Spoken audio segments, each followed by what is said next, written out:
You know, or how much that there's an Al-Qaeda presence there trying to organize to come and attack us. Maybe there is, but maybe there's also people who are just fighting their local government.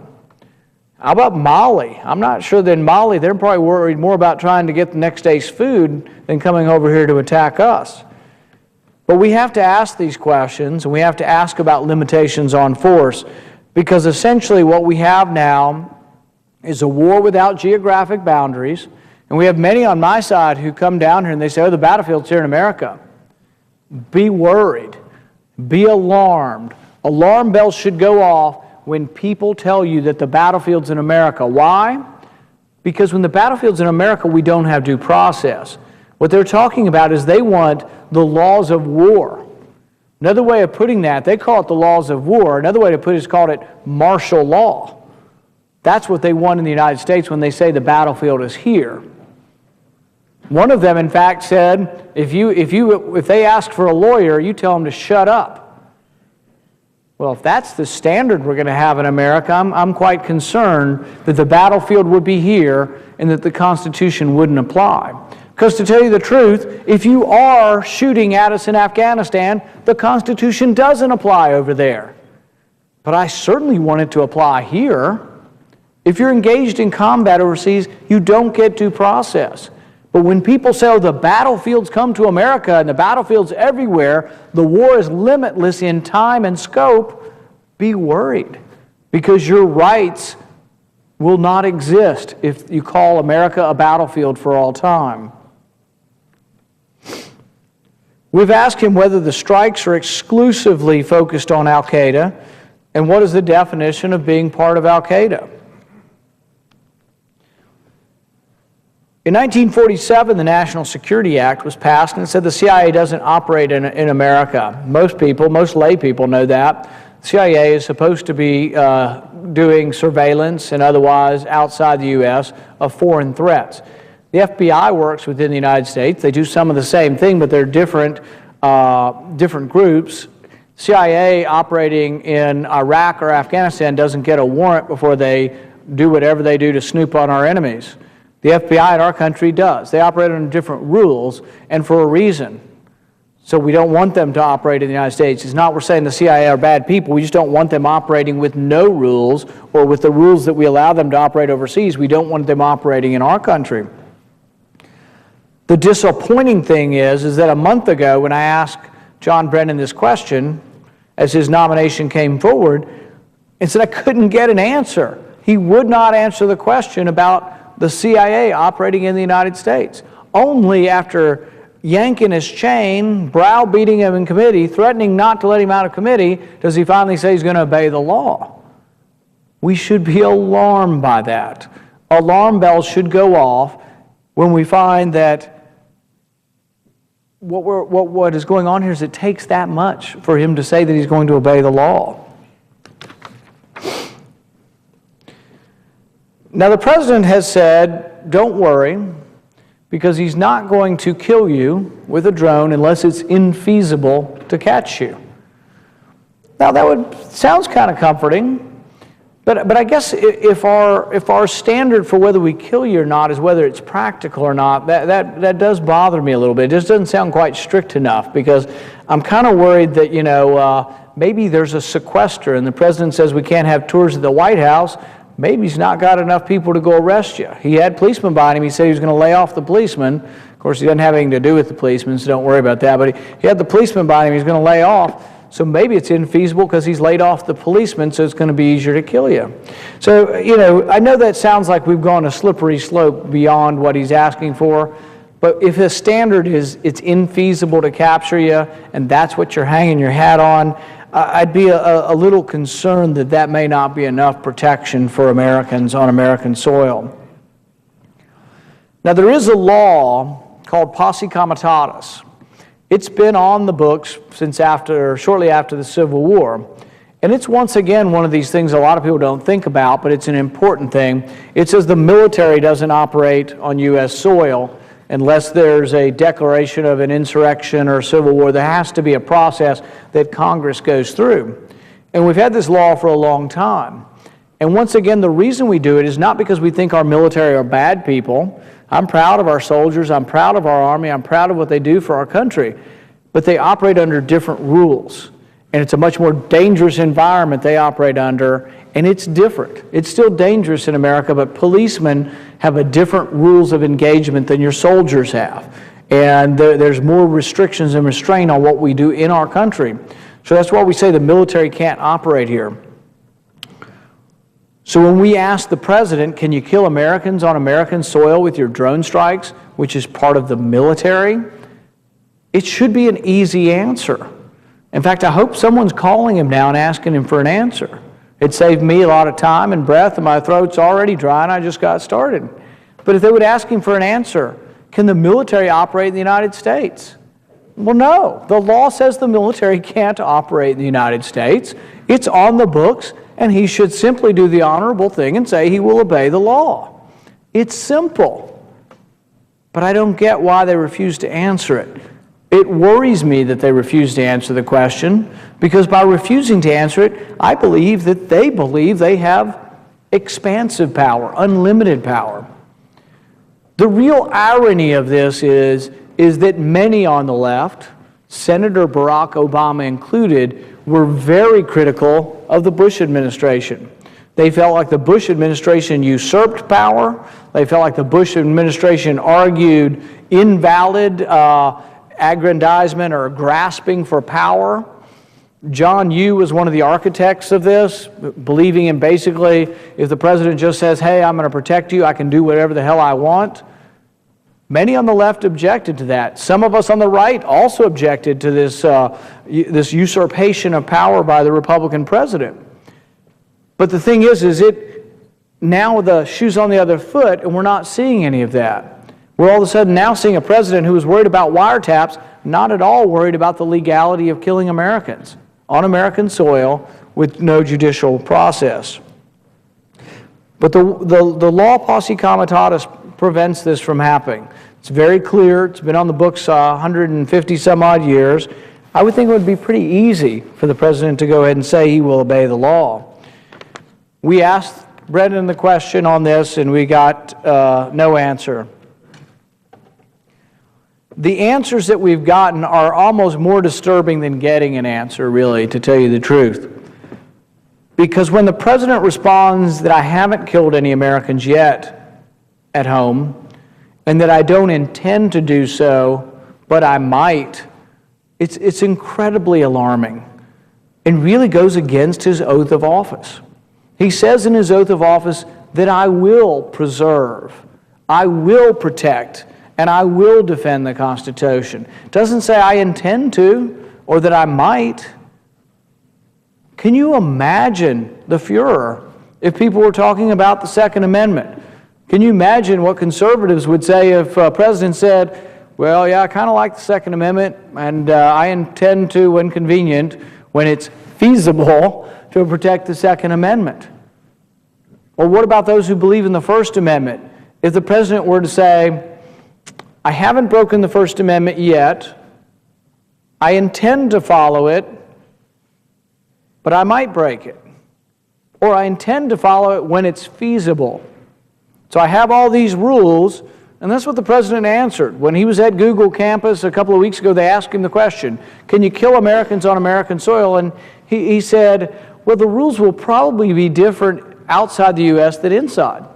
Which basically means, yes, he thinks he can kill Americans on American soil, but he's going to have some rules. Don't worry about it, because he will make some rules and there will be a process, but it won't be due process. It'll be a process that he sets up in secret in the White House, and I don't find that acceptable.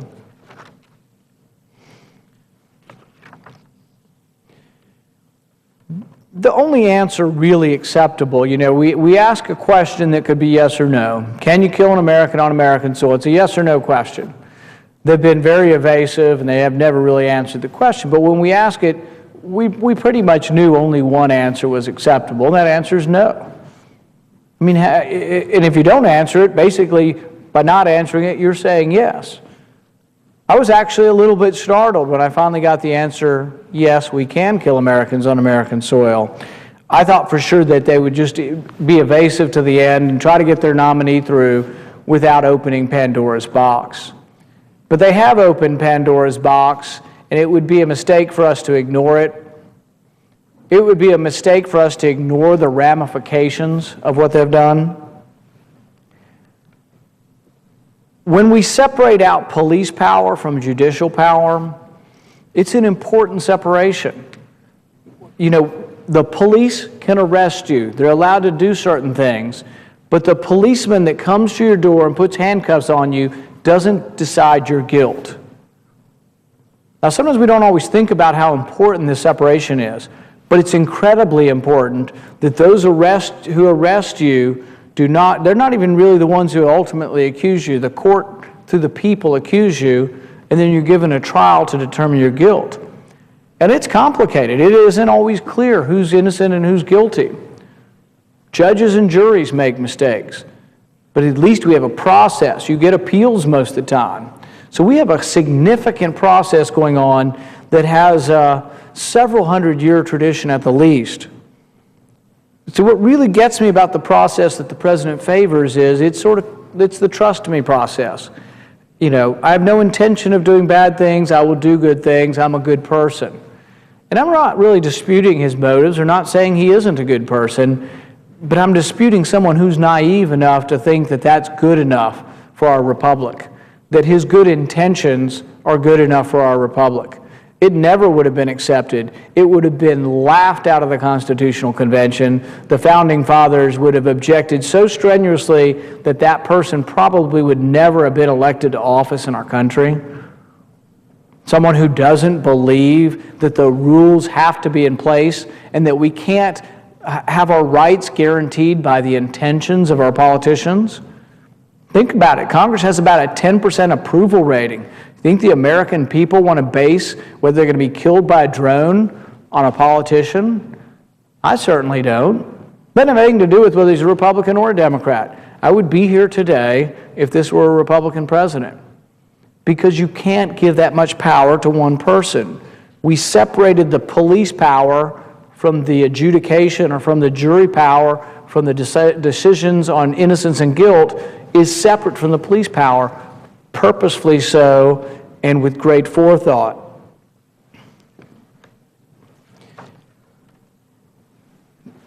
Some transform this, and the president's tried, Brennan has tried to transform this into, oh, well, we need to reserve this power for when planes are attacking the Twin Towers.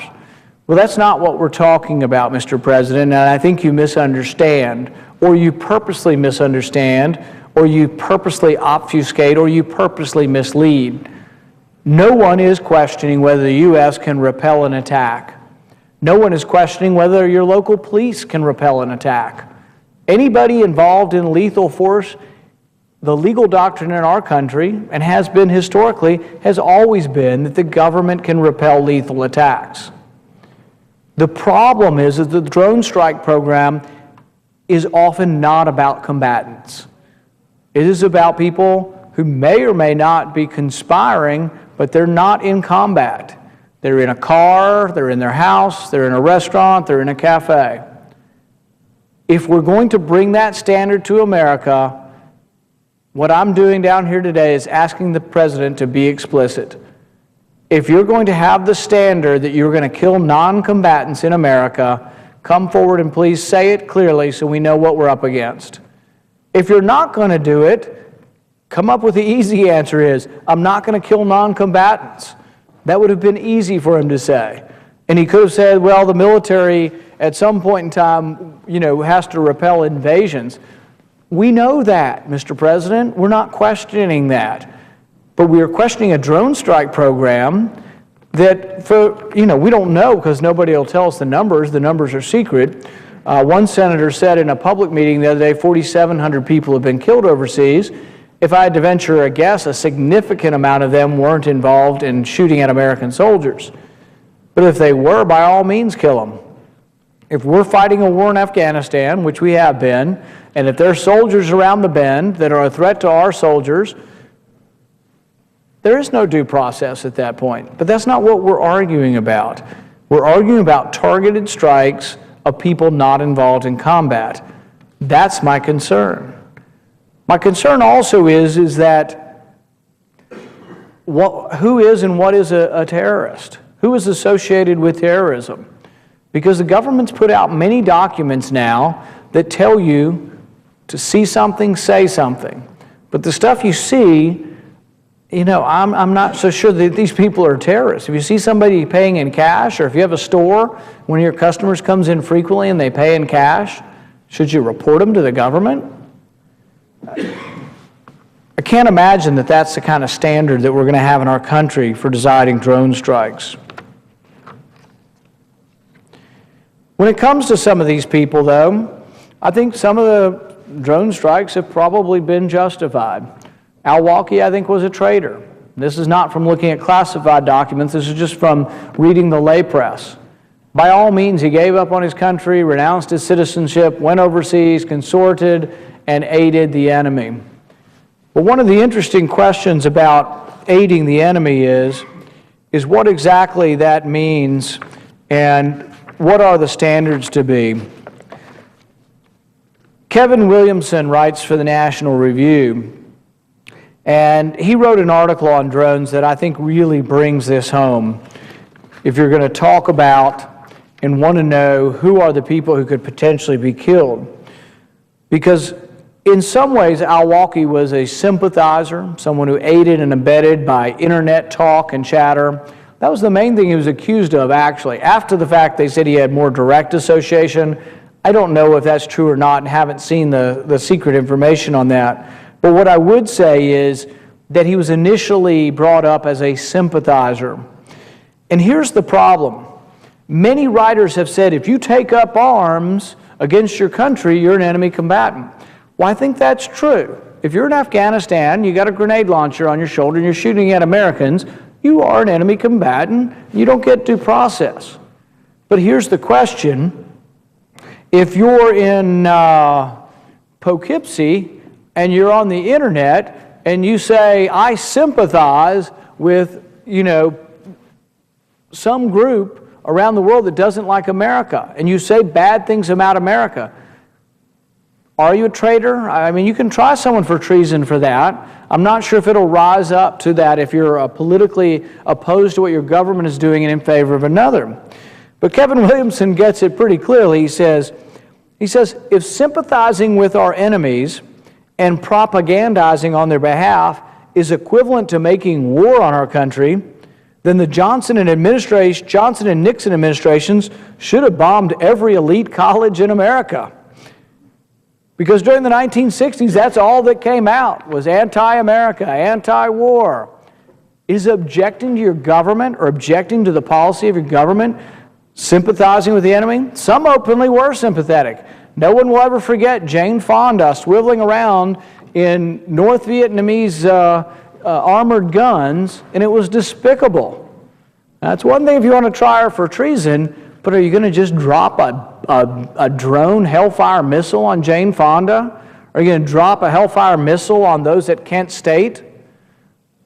Our country objected to what happened at Kent State, which was, in some ways not, it was not good, but in some ways accidental since they were shooting over the heads of these people. But can you imagine, we've gone from a country who was rightfully upset about the deaths at Kent State to a country that now is going to say that if you're at your college and you're rabble-rousing because you don't like the government's foreign policy or the government's war actions, that you're sympathizing. See, there are a lot of questions that aren't being asked because sympathizing appears to be used as a standard for the drone strike program.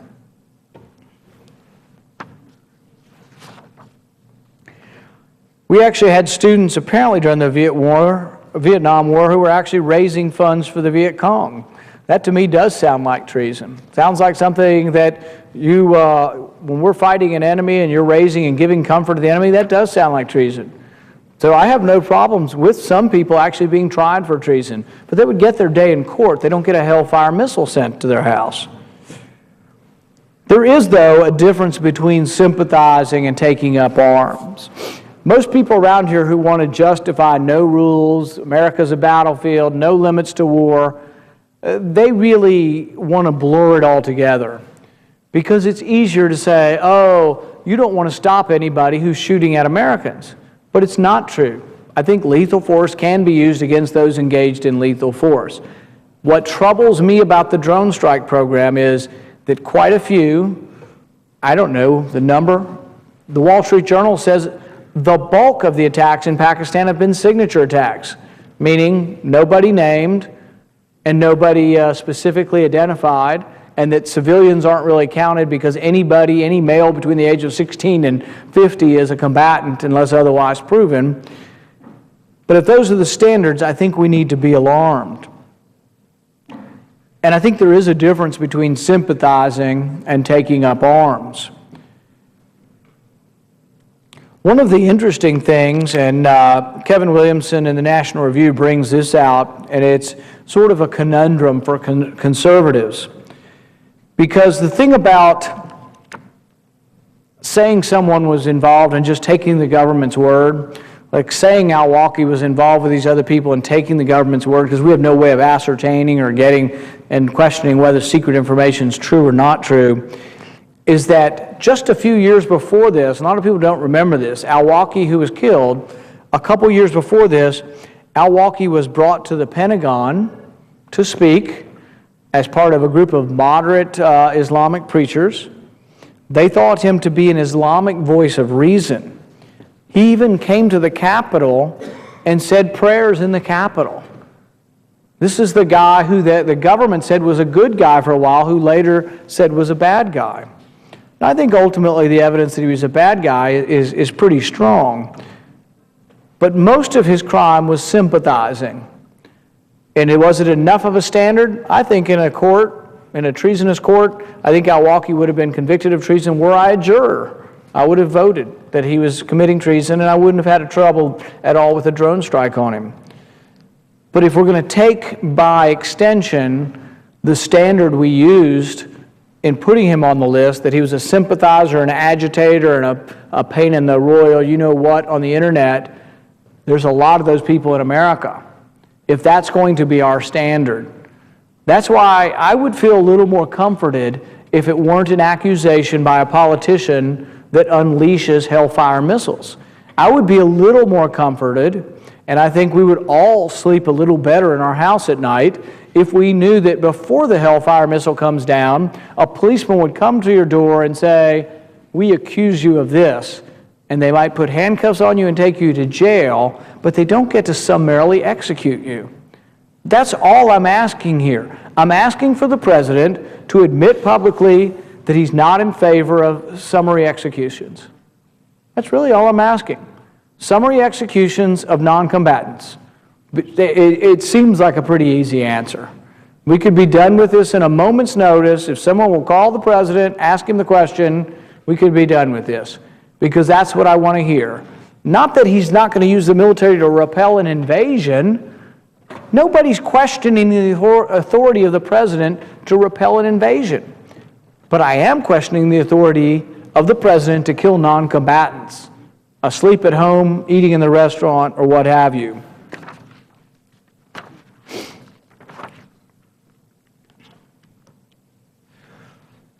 One of the things that Williamson brings up in this National Review article again, which I also found a little bit, it's a little bit off the subject, but somewhat related. You know, we are fearful, and we didn't do a very good job with 9/11, frankly. 9/11 occurred because of a lot of mistakes, and sometimes you can look back as a Monday morning quarterback and say, oh, we should have done this. But one of the things that always sort of bothered me about 9/11 was that no one was ever fired. In fact, they gave medals. The head of the FBI, the head of the CIA, everybody gets a medal. No one was ever fired. Now, some of you may not have remembered this, but there was a 20th hijacker. His name was Moussaoui. He was up in Minnesota, I believe. They capture him a month in advance to 9/11.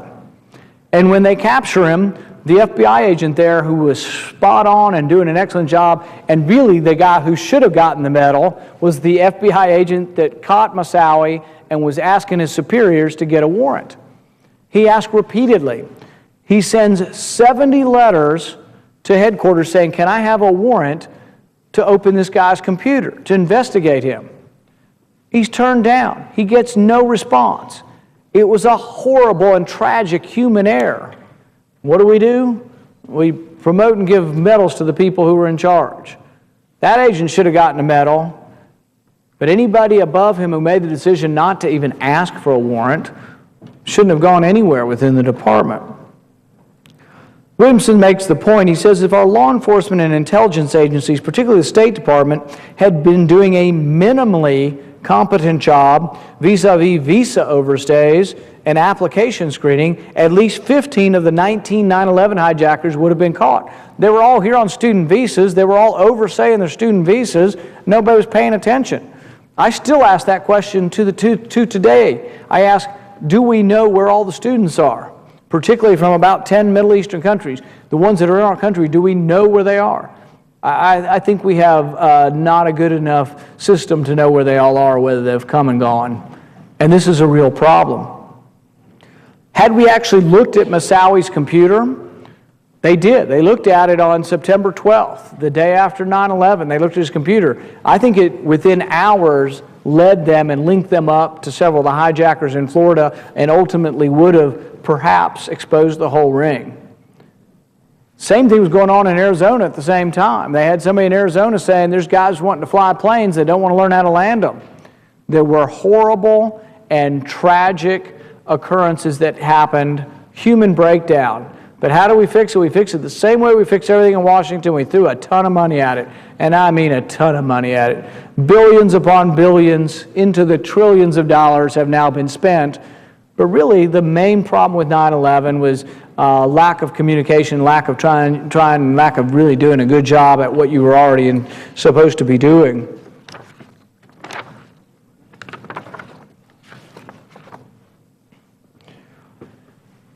When we look at this issue, and as we go forward from here, I think what is most important to me is that we just not let this go. This is the first time that I've decided to come to the floor and speak in a true filibuster. People talk about the filibuster all the time. They say, the filibuster is overused and it's abused. A lot of times the filibuster in our country and in the Senate is actually requesting that 60 votes happen and we have to do everything by unanimous consent. So it almost never happens. I've been here 2 years and I don't think I've seen anybody come to the floor and speak in an open and spoken filibuster as I'm doing today. I think it's important though, and I think that the issue rises to such an occasion because I think there are very few things, there are a lot of things we disagree on. Republicans and Democrats, and I think there are a lot of things we could actually pass up here, a lot of things that we actually agree to that we could actually pass if we'd get together and try to do smaller bills and work on what we agree and get away from some of the empty partisanship. But the reason I came to the floor today to do this is because I think certain things rise above party politics, certain things rise above partisanship, and I think your right to be secure in your person, the right to be secure in your liberty, the right to be tried by a jury of your peers, these are things that are so important and rise to such a level that we shouldn't give up on them easily. And I don't see this battle as a partisan battle at all. I don't see this as Republicans versus Democrats. I would be here if there were a Republican president doing this. And really, the great irony of this is that President Obama's position on this is an extension of George Bush's opinion. It basically is a continuation and an expansion of George Bush's opinion. George Bush was a president who believed in a very expansive power. Virtually, some would say unlimited. He was accused of running an imperial presidency. The irony is that this president that we have currently was elected in opposition to that. This president was one elected who, when he was in this body, was often very vocal at saying that the president's powers were limited. When I first came here, one of the first votes that I was able to get was a vote on whether or not we should go to war without congressional approval. And so the interesting thing is that the war was beginning in Libya. It turned out to be a small war, But small wars sometimes lead to big wars. In fact, that was one of Eisenhower's admonitions, is beware of small wars, that you may find yourself in a big war. Fortunately, the Libya war didn't turn out to be a big war, although I think it's still a huge mess over there. And I think it's still yet to be determined whether Libya will descend into the chaos of radical Islam. I think there's a chance they still may descend into that chaos. But when the question came up about going to war in Libya, there was the question of, well, doesn't the Constitution say that you have to declare war? And so we looked back through some of the president's writings as a candidate. One of the president's writings I found very instructive, and I was quite proud of him for having said it. The president said that no president shall unilaterally go to war without the authority of Congress, unless there's an imminent threat to the country. I guess we should be a little wary of his unless now, since we know imminent doesn't have to be immediate, and imminent really no longer means what humans once thought imminent meant. But he did say that the president doesn't go to war by himself. I think it would be fair to say that candidate Obama also felt that the president didn't have the authority to imprison you indefinitely without a trial. I think it's also safe to say that Barack Obama of 2007 would be right down here with me arguing against this drone strike program if he were in the Senate. It amazes and disappoints me how much he's actually changed from what he once stood for. But I forced a vote on his words. I took his exact words. We quoted them and put them up on a standard next to me, and we voted on a sense of the Senate that said, no president should go to war without the authority of Congress, which basically just restates the Constitution. You would think that would be a pretty easy vote for people. I think I got less than 20 votes. That is the sad state of affairs we're in. Now, some who actually probably believe that refused to vote for it because they said, well, he's a Republican and I won't vote with a Republican. But I honestly tell you, were the shoe on the other foot, were there a Republican president here and I a Republican senator, I'd have exactly the same opinion. My opinion today on drone strikes would be exactly the same opinion under George Bush, and I was critical of George Bush as well. So were there a Republican president now, I would have the same instinct and the same resolution to carry this forward. And on the issue of war, it's the same no matter which president. One of the complaints that you hear a lot of times in the media is about there's no bipartisanship in Congress. Well, the interesting thing is actually there's a lot of bipartisanship in Congress. If you look at people who don't really believe in much restraint of government as far as civil liberties, it really is on both sides. And so you'll find that often these votes on whether or not the Constitution says that we have to declare war in the Congress, Republicans and Democrats vote overwhelmingly against that. And you need to realize the implications of that. What they're voting for is to say, we don't retain that power and we don't want it. Constitution gave it to us, but we're giving it back. And this has been going on for a long time. Really, probably for over 100 years, starting with sort of the Woodrow Wilson sort of grab for presidential power. Presidents have been getting more and more powerful for over 100 years, Republican and Democrat. There was at one point in time in our history a pride among the Senate and a pride among the Congress that said, these are our powers and we're not giving them up. There were people on both sides of the aisle who would stand firm and say, this is not a power I'm willing to relinquish. This is not something that is good for the country. And by relinquishing the power of Congress, we relinquish something very fundamental to our republic, which is the checks and balances. That we should have checks and balances to help and try to prevent one body or one part of the three parts of government from obtaining too much power. And so there was a time when we tried to keep that power. Unfortunately, the bipartisanship that we have now, which many in the media fail to understand, they see us not getting along on taxes and on spending, But they fail to understand that on something very important, on whether or not an individual has a right to a trial by jury, whether an individual has the right to not be detained indefinitely, that there is quite a bit of bipartisanship, usually in the wrong direction.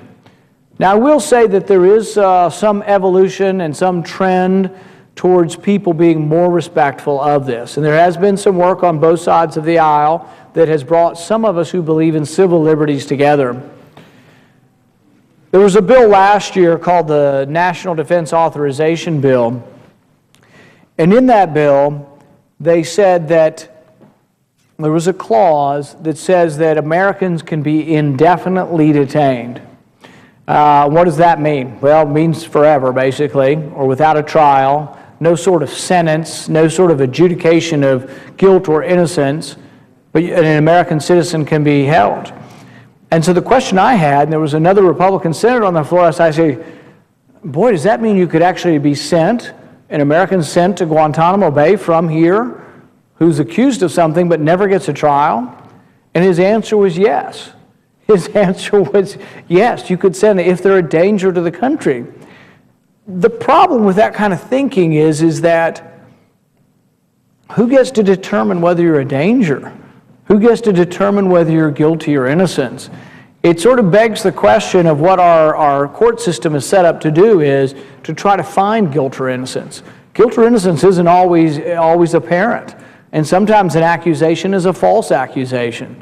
Sometimes accusations are made because people politically don't like your point of view. So the question becomes, should we have a process where we try to determine innocence or guilt? So in the National Defense Authorization Bill, there was an amendment that said that you can be indefinitely detained, an American could be sent to Guantanamo Bay. And we had a big fight over it, and we lost the first time around in 2012. We had an amendment that would have tried to protect American citizens. This was a good example of bipartisanship on our side. We had 45 votes, and I'd say it was probably about 38 Democrats and about 7 Republicans. And so there was an example of both sides kind of working together. We fought and we lost. The next year we came back and we fought for the same amendment again, and we beat them. Interestingly, we beat them. We had 67 votes to say that you cannot detain an American. An American can't be sent to Guantanamo Bay without a trial, without an accusation, without a jury, without the Bill of Rights. You can't do that to Americans. We won the battle with 67 votes. The bill passes. The House passes their version without our amendment on it. It goes to conference committee where they work out the differences, and they stripped out our language. So sometimes when you win around here, you lose. But with the 67, there was a pretty good mix, maybe 35, 40 Democrats and 15, 20 Republicans.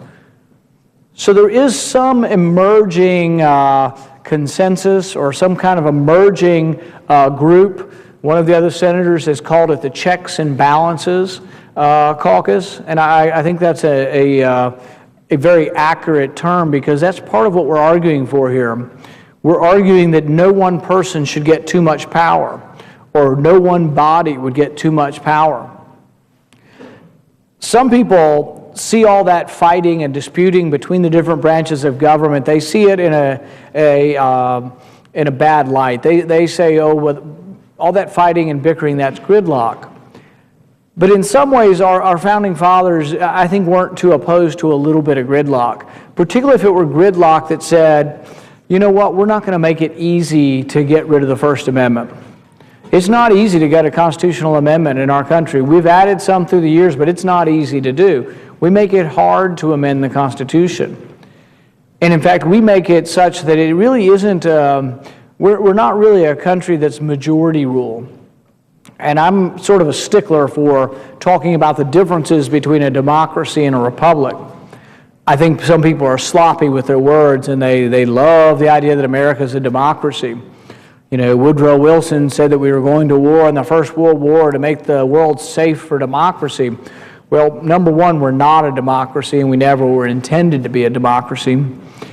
When Franklin comes out of the Constitutional Convention, a woman comes up to him and asks him, what will it be? Will it be a monarchy or a democracy? Or and he says it's a republic. It's a constitutional republic if you can keep it. He was already worried, will democratic action lead to people straying away and giving a government too many powers? But we are a republic.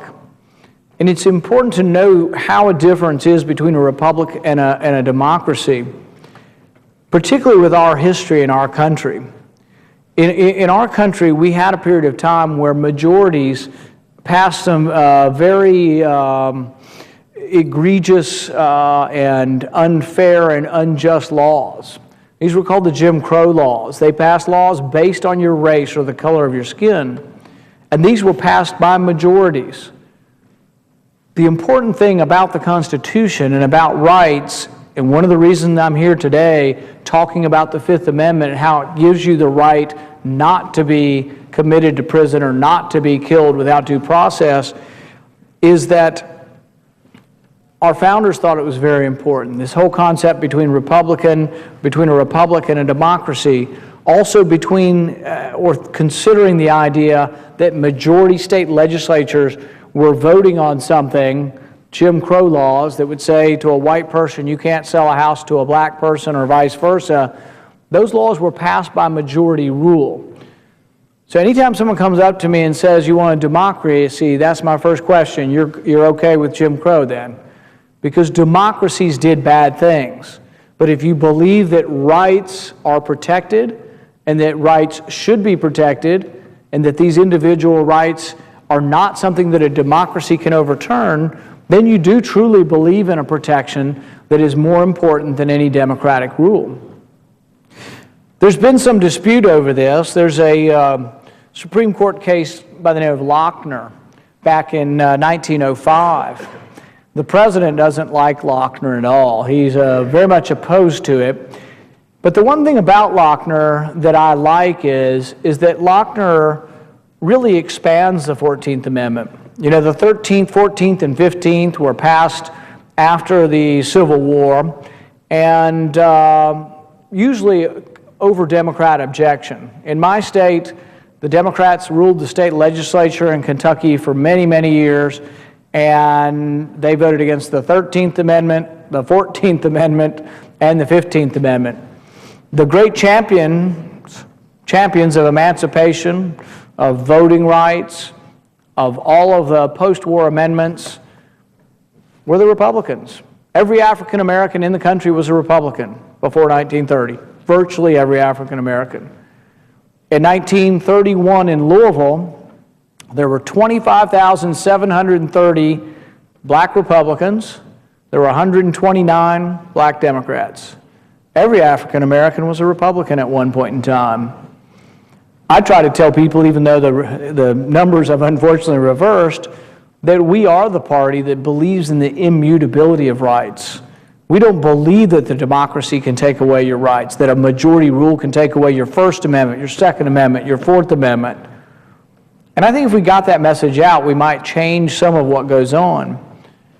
But the president is an opponent of the Lochner decision. And in the Lochner decision, a state legislature decides something. And it's not really of importance what the decision is so much as that it's about judicial deference, about whether the court should say, well, the state legislature decided this and majorities should get to rule.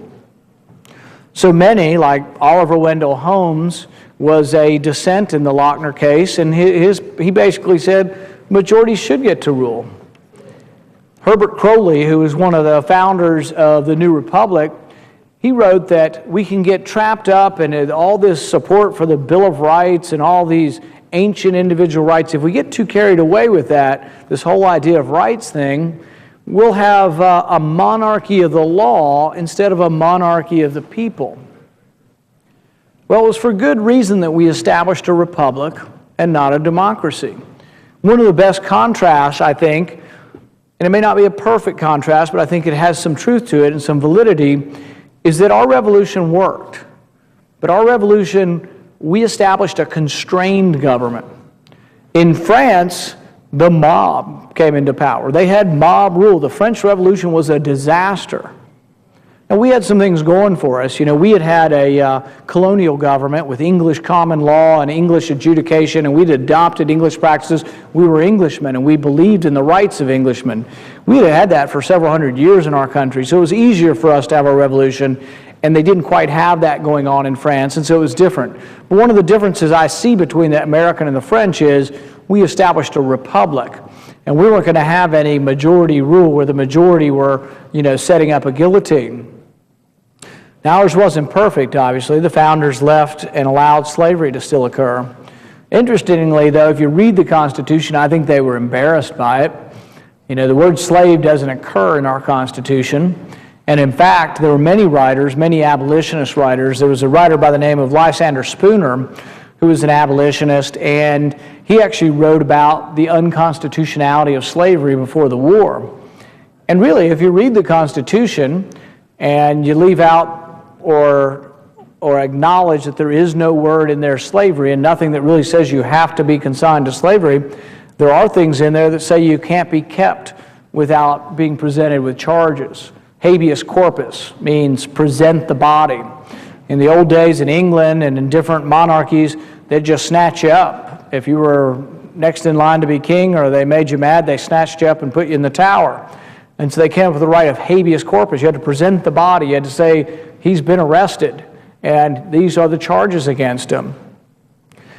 We kind of have gotten, you know, to where there's some concern in our country about that, but we had that right all along. So Lysander Spooner wrote and said, well, you know, why shouldn't a slave come forward and say, this guy's keeping me, he's telling me that I have to work for him, but I haven't been charged with anything. What is my crime?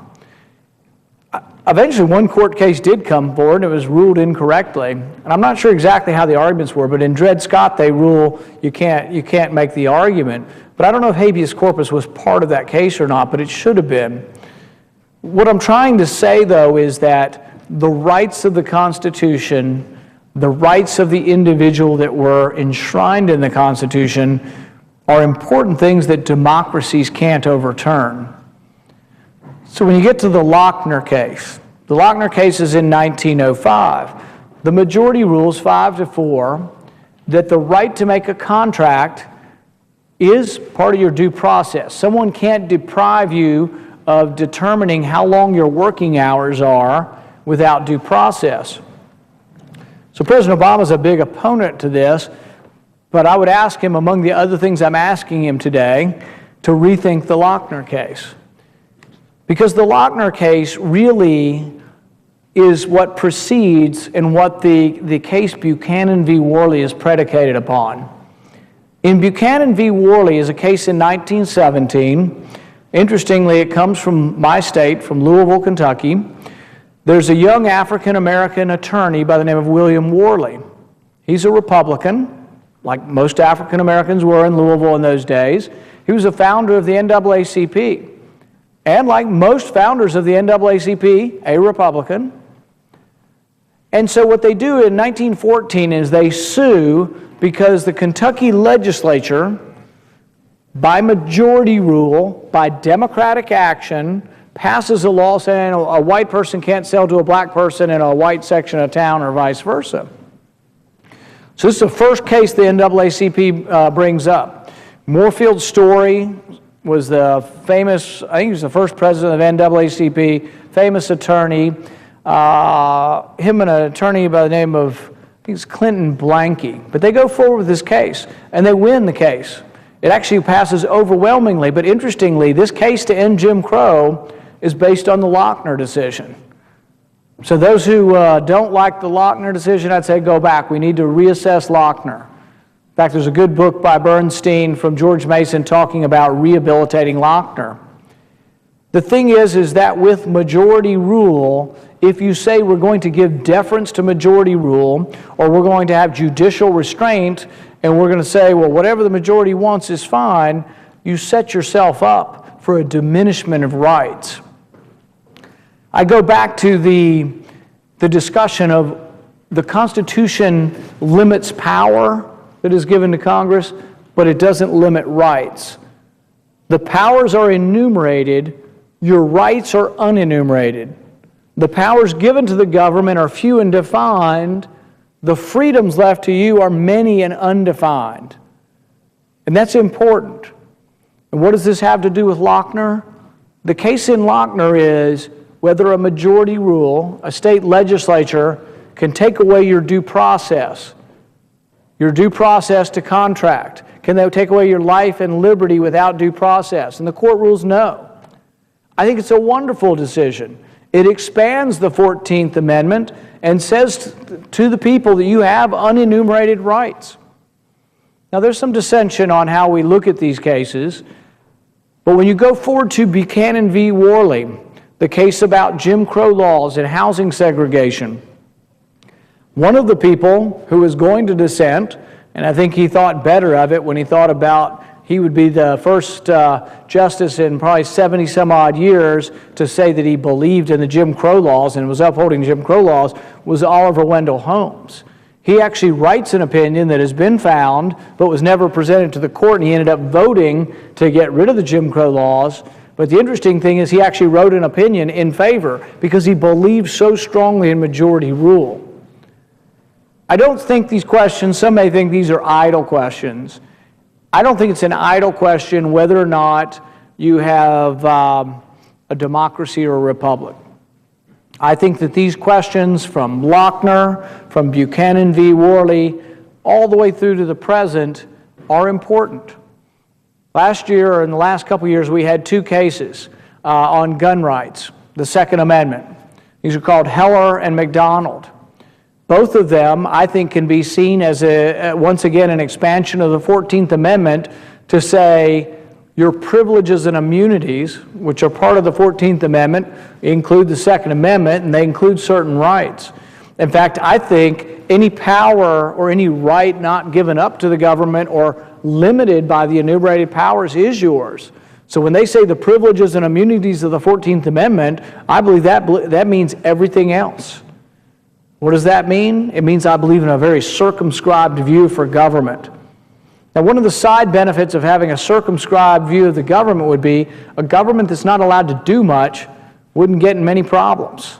For example, if your government wasn't allowed to spend money that it didn't have, or if your government wasn't allowed to spend money on programs that were not enumerated as being within the purview of the federal government, you wouldn't have these massive deficits. We'd have never gotten in this fix if we believed in a republic and not a democracy. Now, what proof do I have that the current officials believe in democracy versus republic? When Obamacare came forward, the comments from the then Speaker of the House, Nancy Pelosi, were a majority passed this, We passed this by a majority. It's a law. Why would anybody question the constitutionality? The president said the same thing. The president said, well, a majority passed this. What right has the court to overturn this? The question has been written about by many, I think, brilliant scholars who have looked at the Constitution and looked at what it means. Some of this has to do with whether or not you presume liberty. Randy Barnett's written about this, Restoring the Constitution, whether you have a presumption of liberty or whether you have a presumption of constitutionality. Now, it may sound a little esoteric. What does that mean? It's whether or not when they pass a law up here, you just presume it's fine because it's a law, and the judges should give deference to it because it was a law. Some of this is kind of confusing because you think, I'm arguing for judicial activism. In a way, I kind of am. Because if the Congress usurps the Constitution, if the Congress takes away from your rights, the judges should stop them in their tracks. I'm not arguing for deference to the legislature. I'm arguing for deference to the Constitution. And so I'm also arguing that there is a presumption of liberty. This goes back to the way we want to look at the 14th Amendment. The 14th Amendment says that we have unenumerated rights. It says that basically, or I guess by extension, when you go from the 14th Amendment to the 9th and 10th Amendment is the best way to look at this. The 14th Amendment talks about privileges and immunities, and then when you look at what the 9th and 10th Amendment do, they say, those powers not given to government, those freedoms you didn't relinquish, or those powers you didn't give to the government are left to the states and the people respectively. And it says they're not to be disparaged. I've always loved the way that was worded, not to be disparaged. Not only is the federal government not to trample on your rights, they are not to be disparaged. But these rights are unlimited. They're yours. You got them from your Creator. These are natural-born rights, and no democracy should be able to take these away from you. Now, by changing the Constitution, they could literally take away your freedom of speech or your freedom to practice your religion. I don't think I see that ever happening. And it's difficult to change our Constitution, but incredibly important that your founding fathers put it in there and made it difficult.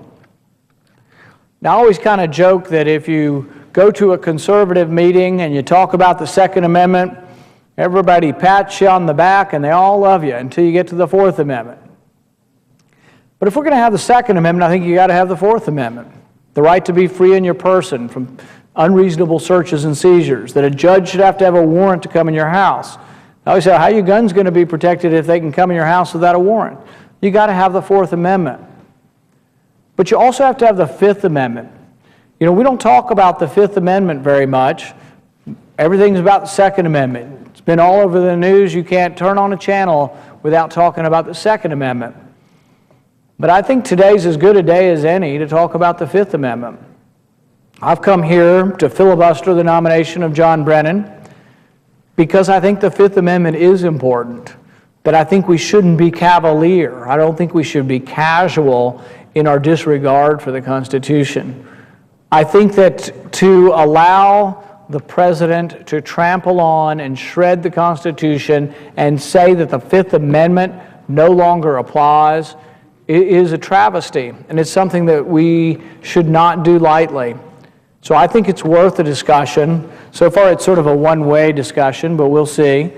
But it's worth a discussion that we talk about the Fifth Amendment. It says no person shall be deprived of their liberty, of their life or their liberty.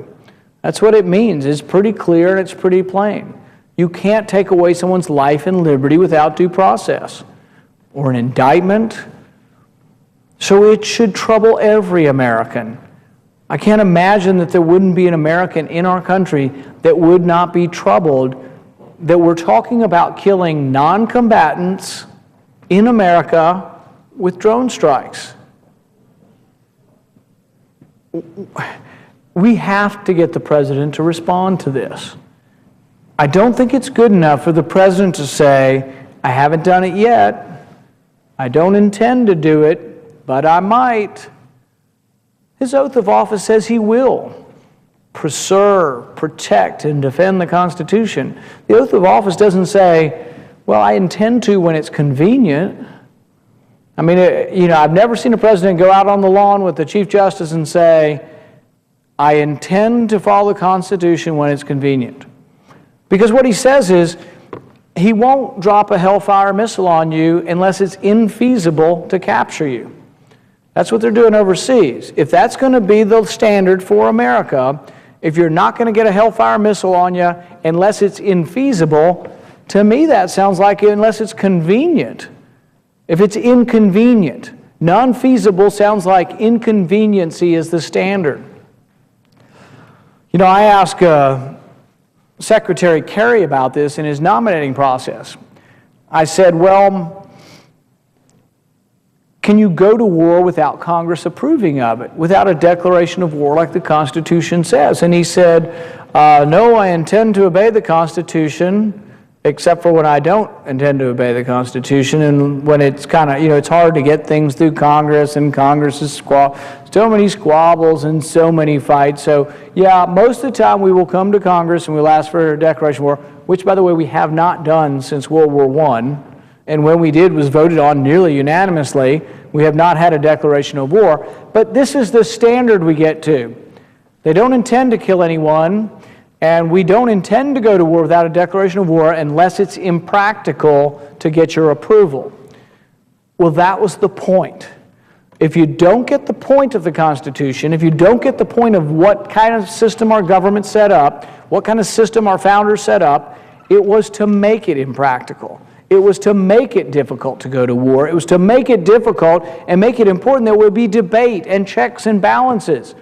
If inconveniency is our standard, for going to war without Congress. Inconveniency is our standard for killing Americans on American soil with drones. I mean, I think we've sunk to a new low. I just can't imagine as a country that that's the standard you want to have.